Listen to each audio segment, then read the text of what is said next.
Assalamualaikum warahmatullahi wabarakatuh. Berjumpa lagi dengan Yoga Arjatmiko. Pada video kali ini kita akan belajar mengenai estimasi kematian berdasarkan informasi ALH dan AMH.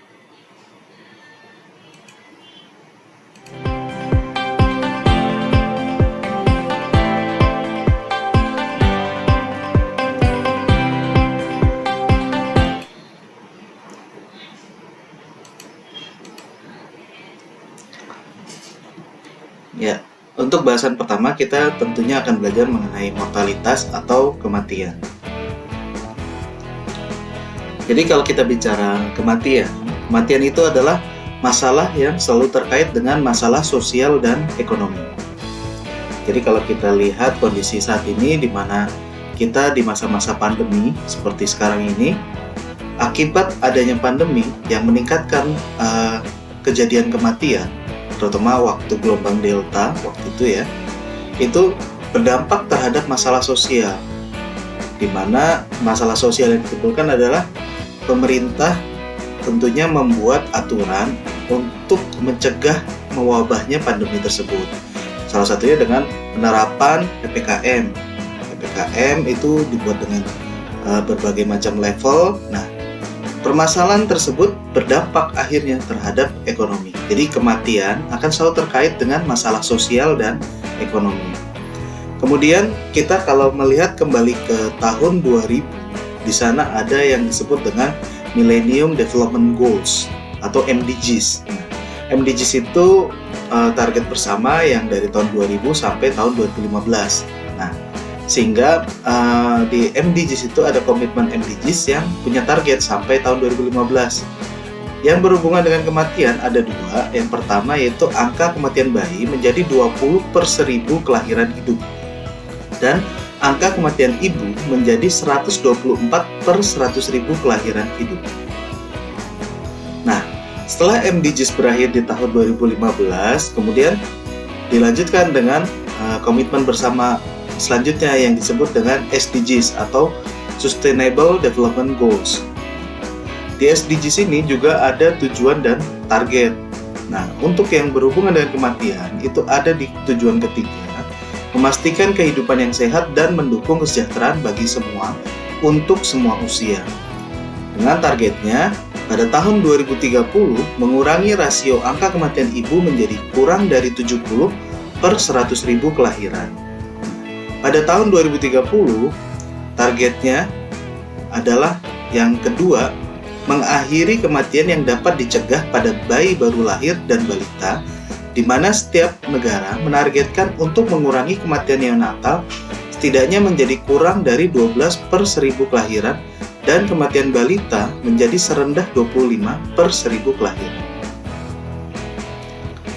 Kemudian, informasi kematian ini berguna untuk apa? Nah, informasi kematian ini berguna untuk penghitungan proyeksi penduduk. Jadi, kalau yang terbaru ada proyeksi 2015-2045. Tapi seperti kita ketahui bahwa kemarin belum lama sudah dilaksanakan sensus penduduk dan masih ada lanjutannya di tahun ini yaitu sensus penduduk long form. Nah, harapannya nanti ada proyeksi yang baru lagi yang 2020-2050. Nah, manfaat dari proyeksi penduduk ini adalah untuk perencanaan pembangunan, di mana dengan adanya perencanaan pembangunan, proyeksi penduduk ini juga bisa menjadi acuan untuk evaluasi program yang terkait dengan kebijakan pendudukan. Jadi informasi kematian ini sangat bermanfaat. Nah, kita perlu mendefinisikan dulu sebenarnya apa itu kematian. Jadi kita perlu untuk mendapatkan data yang benar. Menurut WHO, definisi kematian adalah suatu peristiwa menghilangnya semua tanda-tanda kehidupan secara permanen yang bisa terjadi setiap saat setelah kelahiran hidup. Penting untuk mendefinisikan suatu mortalitas yaitu ada 3 hal. Pertama, peristiwanya atau event yang terjadi pada saat setiap penduduk. Jadi di saat setiap penduduk.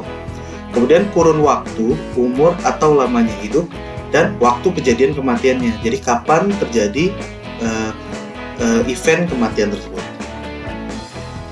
Dan bicara mengenai konsep mortalitas juga ada tiga. Ada tiga konsep yang berkaitan dengan mortalitas.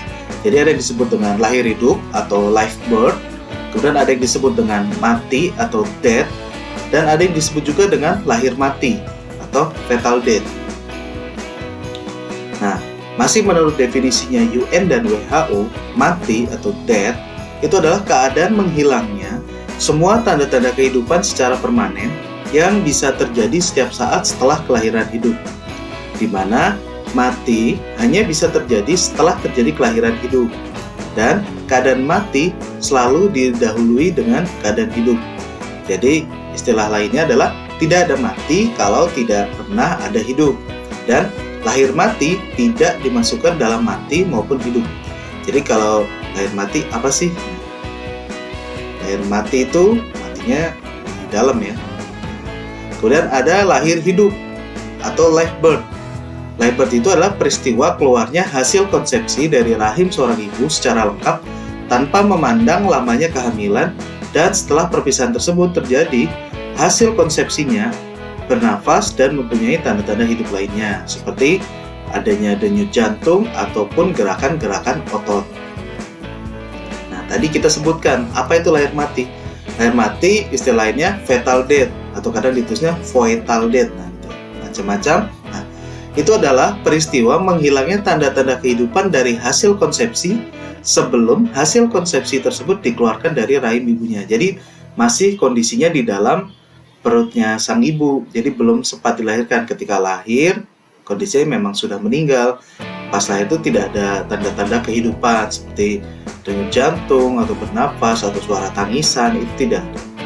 Jadi, dan lahir mati sendiri dibedakan menjadi dua, yaitu ada yang disebut dengan stillbirth atau late fetal death, yaitu kematian yang terjadi pada janin yang berusia 20-28 minggu, dan juga aborsi, keguguran atau miscarriage, yaitu kematian janin yang terjadi pada awal kehamilan. Jadi kalau keguguran kita sering mendengar itu misalnya karena kecapean, itu biasa terjadi di awal-awal kehamilan. Nah, kalau kita definisikan kematian bayi, digambarkan, ini menurut Roland, itu jadi seperti ini ya. Jadi kalau kita lihat, tadi ini pembuahan, jadi hasil konsepsi, kemudian di awal-awal kehamilan, dia mengalami keguguran, miscarriage, atau disebut juga early fetal death, sebelum 28 minggu, sebelum masa 28 minggu. Kalau sudah lewat 28 minggu sampai sebelum melahirkan, terjadi kematian di dalam kandungan, itu disebutnya stillbirth, late fetal death. Nah, keduanya ini tadi masih disebut dengan fetal death. Fetal death. Nah, kemudian setelah melahirkan itu ada waktu 1 minggu. 1 minggu. Setelah 1 minggu ternyata terjadi kematian, itu yang disebut dengan perinatal death. Jadi fetal death yang terjadi setelah 28 minggu sampai 1 minggu setelah kelahiran, itu disebutnya perinatal death. Kemudian kalau neonatal mortality itu terjadi sampai sebelum 1 bulan, masih 28 hari. Jadi setelah lahir sampai dengan 28 hari disebutnya neonatal mortality. Ya, mortalitas kematian neonatal. Nah, kemudian kalau setelah 28 hari sampai 1 tahun itu disebut dengan post neonatal. Jadi mortality kematian post neonatal. Nah, setelah lahir sampai 1 tahun itu yang disebut dengan infant mortality, kematian bayi. Oke, kemudian ukuran demografi yang terkait dengan kematian itu ada rate. Yang pertama ada juga angka. Nah, rate atau angka ini berupa ukuran yang menunjukkan terjadinya suatu kejadian demografis, bisa berupa kelahiran, kematian, atau migrasi. Jadi kejadian demografis itu ya kelahiran, kematian, dan migrasi selama periode tertentu.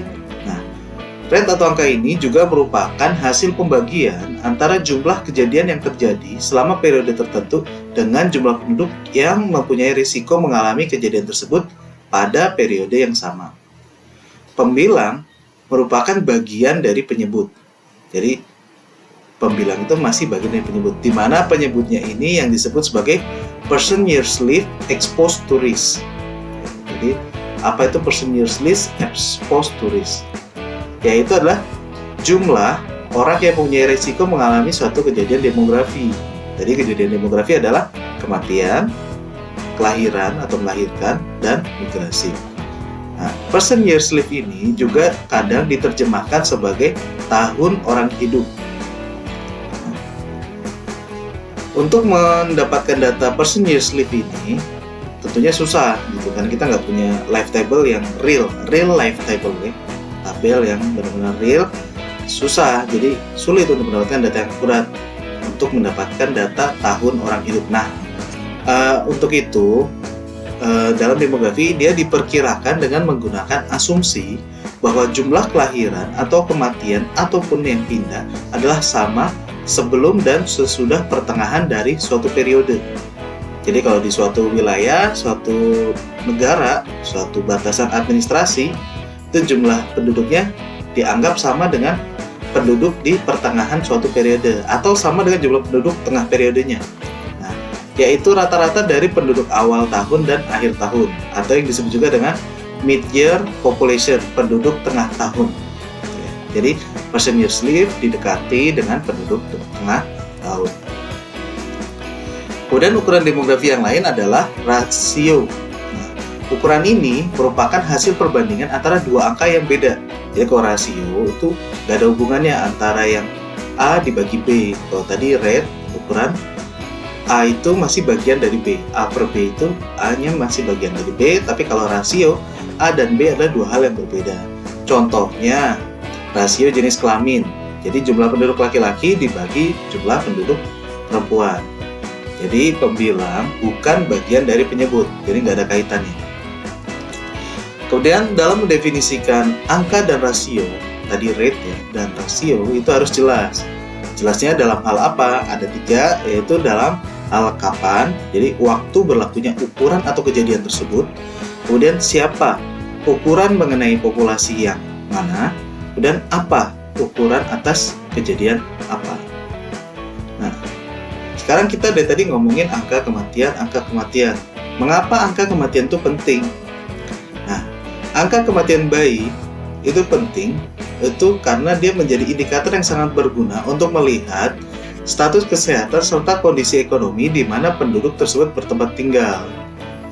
Jadi kalau ada kejadian kematian bayi, status kesehatannya itu bisa kelihatan gitu, dari kondisi ekonominya juga bisa kelihatan. Barangkali kalau kejadian kematian bayi akan lebih banyak mungkin terjadi di wilayah-wilayah yang lebih miskin dibanding dengan wilayah-wilayah yang lebih maju. Kemudian untuk angka kematian bayi, dia merefleksikan besarnya masalah kesehatan yang bertanggung jawab langsung terhadap kematian bayi seperti diare, infeksi, saluran pernafasan, salah gizi, penyakit-penyakit infeksi spesifik, dan kondisi perinatal bayi berumur 0-7 hari.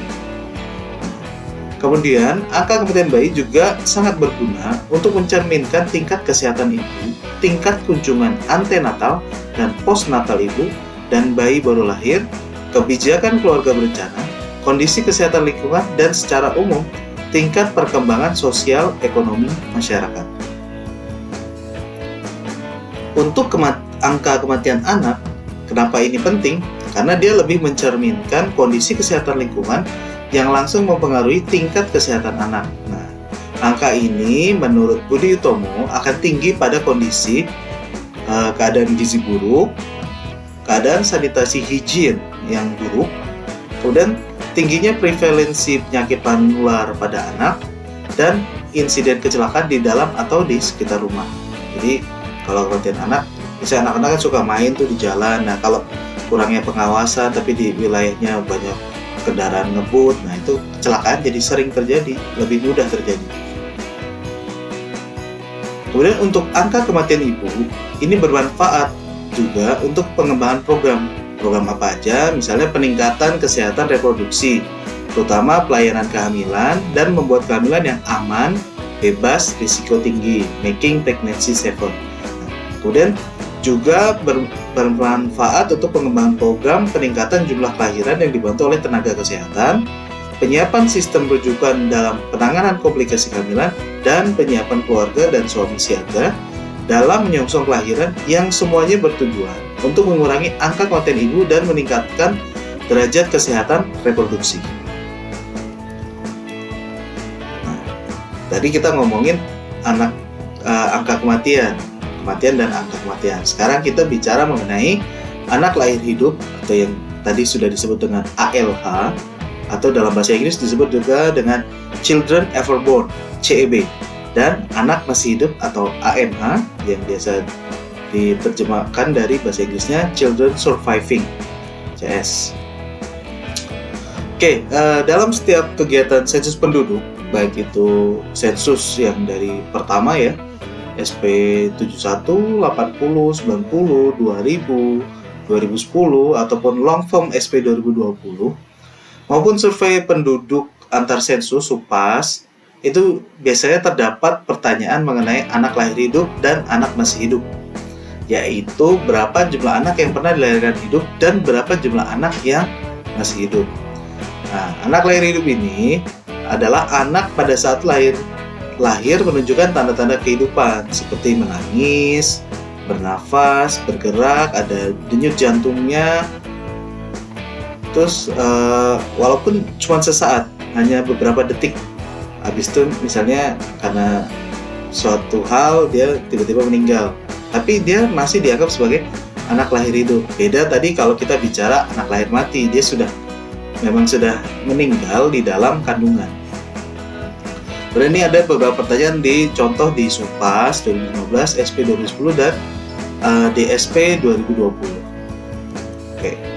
Nah, dari pertanyaan-pertanyaan tersebut itu bisa disajikan berupa angka rata-rata banyaknya kelahiran untuk setiap wanita menurut umur pada saat sensus atau survei. Nah, angka ini sifatnya menunjukkan angka yang kumulatif. Jadi, umumnya umur wanita itu disajikan ke dalam kelompok umur 5 tahunan, dimulai pada kelompok umur usia subur 15-19 tahun, sampai akhir masa usia subur yaitu umur 40-44 tahun atau 45-49 tahun. Kemudian angka yang kumulatif ini atau cumulative fertility ini dia merupakan reproductive history, jadi sejarah dari kelahirannya. Jadi cumulative fertility-nya adalah data kelahiran yang dikumpulkan dari pertanyaan di kuesioner tersebut, merupakan data kelahiran dari awal masa reproduksi sampai saat wawancara dilakukan, atau kita kenal juga dengan istilah retrospektif, jadi mundur ya. Jadi kalau misalnya petugas datang ke lapangan, petugas pencacahnya, ketika mereka datang ke lapangan mewawancarai responden perempuan, di sana ditanyakan dari wawancara sampai dari awal masa reproduksi, jadi sampai dari anak pertama sampai saat wawancara. Nah, karena menanya dari belakang berarti sifatnya retrospektif. Nah, kemudian untuk Children Ever Born atau ALH ini mencerminkan banyaknya kelahiran sekelompok atau beberapa kelompok perempuan selama masa reproduksinya. Nah, ini yang disebut juga dengan paritas. Jadi, cumulative fertility ini mencerminkan banyaknya kelahiran sekelompok atau beberapa kelompok perempuan selama masa reproduksinya, atau yang disebut juga dengan paritas. Nah, ini kita lihat contoh ya. Ini contoh untuk Provinsi DKI Jakarta tahun 95, di mana rata-rata anak lahir hidup per wanita pernah kawin. Jadi kalau menghitung ALH, rata-rata ALH itu adalah ALH dibagi jumlah wanita pernah kawin. Atau kalau misalnya jumlah wanita pernah kawinnya nggak ada, ya jumlah wanita usia subur, itu nggak apa-apa, bisa. Oke, jadi ini ALH dibagi jumlah wanita pernah kawin, dapatlah rata-rata ALH per wanita. Jadi 15.817 dibagi 29.472 didapatkan 0,54. Nah, nilai rata-rata ALH 0,54 ini menunjukkan paritas tadi ya, untuk kelompok umur 15 sampai 19 tahun, atau disebut di sini P1. Kemudian untuk yang kedua, ini 193.928 dibagi 199.000, dapatnya 0,97. Ini adalah paritas untuk kelompok umur 20-24 dan seterusnya. Ini kita lakukan dengan cara yang sama. Kita dapatkan sampai yang terakhir, jumlah keseluruhan 4.079.269 dibagi 1.660.922, dapatnya 2,46. Nah, nilai 2,46 untuk kelompok 2,46 ini merupakan rata-rata untuk keseluruhan, ya, keseluruhan paritas. Nah, tapi untuk perempuan pada kelompok umur 45-49, rata-rata ALH-nya yang nilai 3,67 inilah yang disebut sebagai completed family size. Kenapa? Karena biasanya kalau sudah di atas 49 tahun, kemungkinan wanita untuk bereproduksi itu sudah semakin kecil, karena kita tahu ada yang disebut dengan menopause, dan memang kasusnya sangat sedikit sekali untuk wanita melahirkan atau bereproduksi pada umur 50 tahun ke atas. Nah, kemudian jika kita gambarkan dalam bentuk grafik, angka rata-rata tersebut rendah pada masa awal melahirkan 15-19 tahun, kemudian makin lama makin tinggi sesuai dengan perkembangan umur sampai dengan 45-49 tahun. Pada umur 50 tahun atau lebih, angka tersebut cenderung datar. Nah, hal ini secara teoritis bahwa wanita yang telah berumur 50 tahun atau lebih tidak dapat melahirkan lagi, sehingga rata-rata jumlah anak yang dilahirkan oleh wanita pada umur 55, 60, 65 tahun dan seterusnya cenderung sama. Ini adalah contoh grafik rata-rata ALH AMH anak meninggal per wanita di Provinsi DIY hasil SP 2000. Kemudian ini adalah lanjutannya di SP 2010. Jadi kalau kita jelasin dari grafik tersebut, pola ini terjadi ini dengan asumsi tidak terjadi perubahan berarti pada tingkat kelahiran, kematian, atau migrasi selama beberapa tahun terakhir pada penduduk wanita. Dalam sensus atau survei, pola ini tidak selalu ditemukan. Angka rata-rata ALH dan AMH pada wanita umur di atas 50 tahun atau lebih sering menurun, bukannya datar. Nah, hal ini biasanya disebabkan kesalahan responden dalam menjawab pertanyaan mengenai jumlah anak yang pernah dilahirkan dan jumlah anak yang masih hidup. Kesalahan ini mungkin timbul akibat faktor lupa atau disebut juga dengan memory error. Jadi karena tadi sifatnya retrospektif, mundur, nah si petugas kan nanyanya sama ibu-ibu yang sudah berumur misalnya, ya, yang sudah berumur, nah lupa dia jumlah anaknya. Itu mungkin saja terjadi di lapangan. Jadi faktor lupa dan memori error. Jadi hal-hal seperti ini ternyata di lapangan masih terjadi. Nah, terkadang responden wanita ini lupa berapa orang yang anak yang pernah dilahirkannya. Kasus ini terjadi pada pada wanita usia tua karena biasanya anak-anaknya sudah besar, nggak lagi tinggal sama dia karena sudah berkeluarga kah atau bekerja di daerah lain, merantau dan sebagainya. Atau mungkin anak tersebut sudah meninggal. Jadi itulah ALH dan AMH. Sedangkan kelebihan dan kelemahan dari ALH adalah sebagai berikut. Kelebihan ALH adalah pertama mudah mendapatkan datanya. Itu bisa didapatkan dari data sensus atau survei. Kemudian tidak ada referensi waktu karena tadi kita sifatnya retrospektif dan kumulatif fertility, jadi tidak ada referensi waktunya. Karena menyatakan jumlah ALH sejak wanita tersebut mulai masa reproduksi sampai saat wawancara terjadi. Nah, tapi ada beberapa kelemahan dari ALH. Yang pertama yaitu tidak akurat karena sering terjadi salah pelaporan terutama di umur ibu. Kemudian karena tadi bersifat retrospektif sehingga ada faktor atau kecenderungan dalam melaporkan jumlah kelahiran terutama pada wanita yang berusia lebih tua. Kemudian, kelahiran mati ikut dilaporkan dalam ALH karena tidak tahu apakah kelahiran yang dilaporkan adalah kelahiran mati atau kelahiran hidup. Karena terkadang di lapangan petugasnya lupa untuk menanyakan atau menjelaskan lebih detail terkait yang dimaksud lahir hidup sama lahir mati tadi. Berikut adalah tabel contoh ya. Jadi penduduk wanita pernah kawin berumur 10-54 tahun menurut kelompok umur provinsi di Aceh. Ini kita ada kelompok umur dan wanita pernah kawinnya. Kemudian ada tabel anak lahir hidup. Ya, jadi tabel jumlah anak yang pernah dilahirkan hidup. Kemudian juga ada tabel jumlah anak yang masih hidup. Oke. Untuk menghitung rata-rata ALH dan AMH dari tabel yang seperti ini, bagaimana?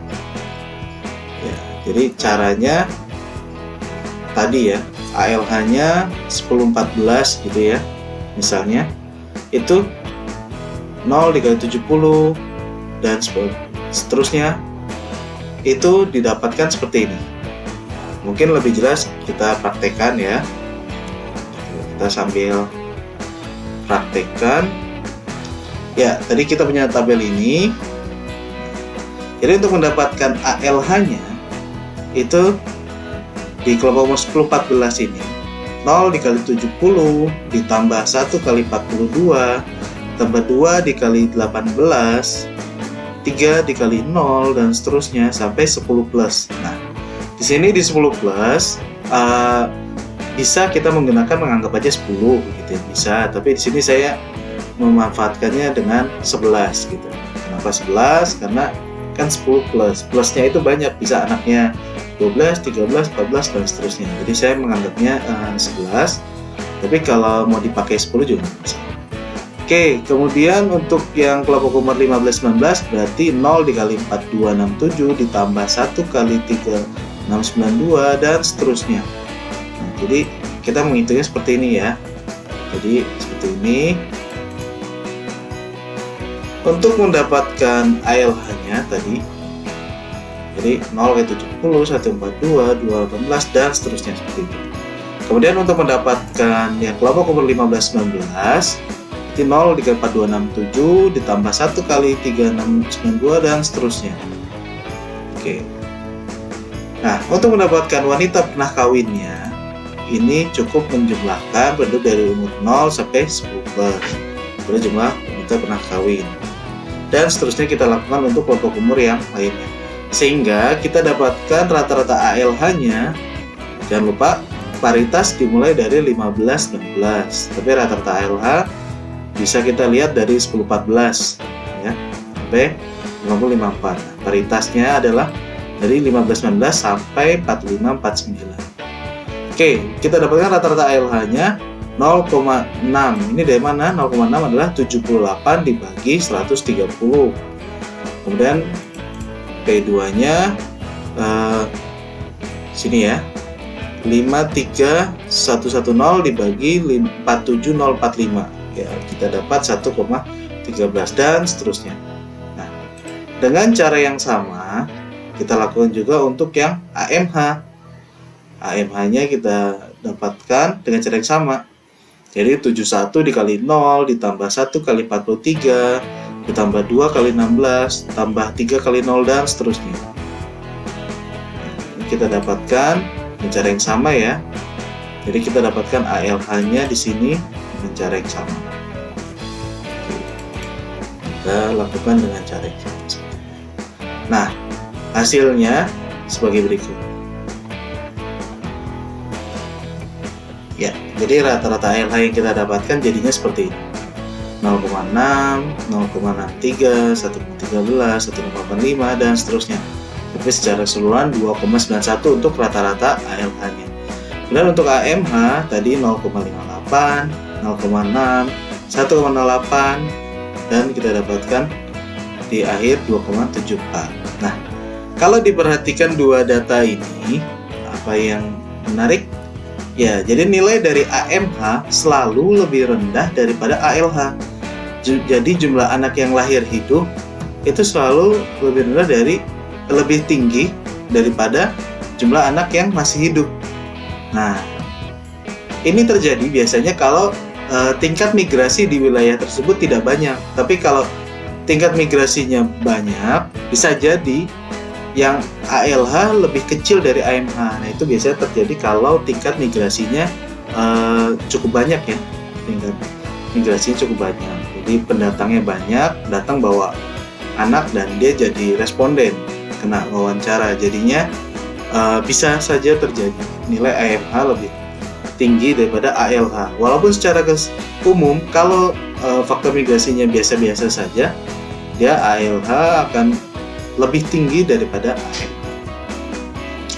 Oke, ini adalah data latihan. Jadi kalau ingin mencoba, dipersilahkan untuk mencoba data latihan ini. Ini adalah data dari Provinsi Sulawesi Barat berdasarkan data SP 2010.